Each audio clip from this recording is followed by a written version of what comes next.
पांडवों ने क्यों खाया था पिता का मांस। आज हम आपको महाभारत की एक घटना बताते हैं जिसमें पांडवों ने अपने मूर्त पिता पांडु का मांस खाया था। उन्होंने ऐसा क्यों किया, ये जानने के लिए पहले हमें पांडवों के जन्म के बारे में जानना पड़ेगा। पांडु के 5 पुत्र थे, युधिष्ठिर, भीम, अर्जुन, नकुल और सहदेव। इनमें से युधिष्ठिर, भीम और अर्जुन की माता कुंती तथा नकुल और सहदेव की माता माद्री थी। पांडु इन 5 पुत्रों के पिता तो थे, पर इनका जन्म पांडु के वीर्य तथा संभोग से नहीं हुआ था, क्योंकि पांडु को श्राप था कि जैसे ही वो संभोग करेगा उसकी मृत्यु हो जाएगी। इसलिए पांडु के आग्रह पर यह पुत्र कुंती और माद्री ने भगवान का आवाहन करके प्राप्त किए थे। जब पांडु की मृत्यु हुई तो उसके मृत शरीर का मांस 5 भाइयों ने मिल बांट कर खाया था। उन्होंने ऐसा इसलिए किया क्योंकि स्वयं पांडु की ऐसी इच्छा थी, क्योंकि उसके पुत्र उसके वीर्यों से पैदा नहीं हुए थे। इसलिए पांडु का ज्ञान कौशल उसके बच्चों में नहीं आ पाया था।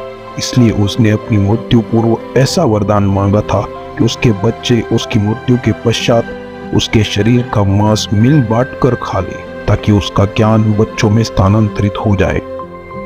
पांडवों द्वारा पिता का मांस खाने के संबंध में 2 मान्यता प्रचलित है। प्रथम मान्यता के अनुसार मांस तो 5 भाइयों ने खाया था, पर सबसे ज्यादा हिस्सा सहदेव ने खाया था।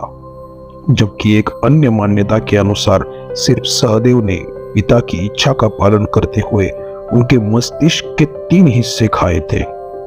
पहले टुकड़े को खाते ही सहदेव को इतिहास का ज्ञान हुआ, दूसरे टुकड़े को खाने पे वर्तमान का ज्ञान और तीसरे टुकड़े को खाते ही भविष्य का। यही कारण था कि सहदेव 5 भाइयों में सबसे अधिक ज्ञानी था और इससे उसे भविष्य में होने वाली घटनाओं को देखने की शक्ति मिल गई थी।